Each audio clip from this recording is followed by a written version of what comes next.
Thank you very much.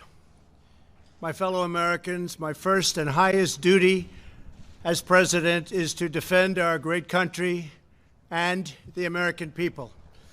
I swore an oath to uphold the laws of our nation, and that is exactly what I will do. All Americans were rightly sickened and revolted by the brutal death of George Floyd. My administration is fully committed that for George and his family, justice will be served. He will not have died in vain. But we cannot allow the righteous cries and peaceful protesters to be drowned out by an angry mob. The biggest victims of the rioting are peace-loving citizens in our poorest communities. And as their president, I will fight to keep them safe. I will fight to protect you. I am your president of law and order and an ally of all peaceful protesters. But in recent days, our nation has been gripped by professional anarchists, violent mobs, arsonists, looters, criminals, rioters, Antifa, and others. A number of state and local governments have failed to take necessary action to safeguard their residents.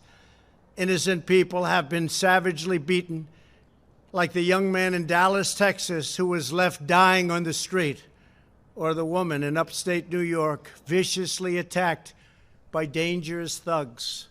Small business owners have seen their dreams utterly destroyed. New York's finest have been hit in the face with bricks. Brave nurses who have battled the virus are afraid to leave their homes.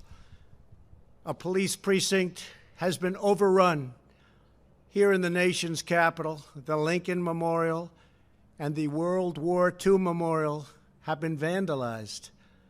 One of our most historic churches was set ablaze. A federal officer in California, an African-American enforcement hero, was shot and killed. These are not acts of peaceful protest. These are acts of domestic terror. The destruction of innocent life and the spilling of innocent blood is an offense to humanity and a crime against God. America needs creation, not destruction, cooperation, not contempt, security, not anarchy, healing, not hatred, justice, not chaos. This is our mission, and we will succeed. 100%, we will succeed. Our country always wins. That is why I am taking immediate presidential action to stop the violence and restore security and safety in America. I am mobilizing all available federal resources, civilian and military, to stop the rioting and looting, to end the destruction and arson, and to protect the rights of law-abiding Americans, including your Second Amendment rights.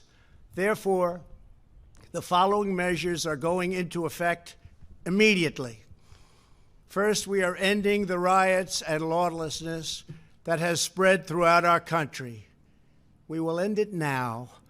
Today, I have strongly recommended to every governor to deploy the National Guard in sufficient numbers that we dominate the streets.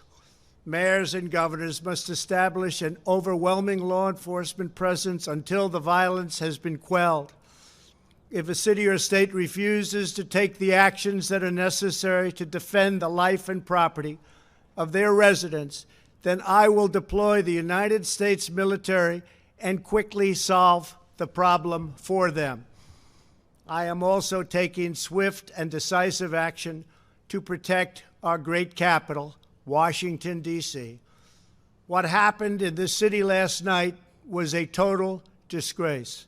As we speak, I am dispatching thousands and thousands of heavily armed soldiers, military personnel, and law enforcement officers to stop the rioting, looting, vandalism, assaults, and the wanton destruction of property.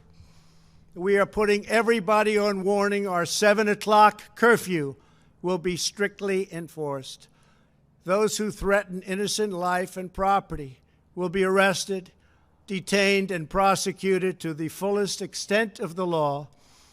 I want the organizers of this terror to be on notice that you will face severe criminal penalties and lengthy sentences in jail.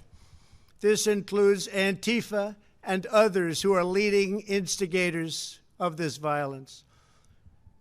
One law and order, and that is what it is. One law. We have one beautiful law. And once that is restored and fully restored, we will help you, we will help your business, and we will help your family. America is founded upon the rule of law. It is the foundation of our prosperity, our freedom, and our very way of life. But where there is no law, there is no opportunity. Where there is no justice, there is no liberty. Where there is no safety, there is no future. We must never give in to anger or hatred. If malice or violence reigns, then none of us is free. I take these actions today with firm resolve and with a true and passionate love for our country. By far, our greatest days lie ahead. Thank you very much, and now I'm going to pay my respects to a very, very special place. Thank you very much.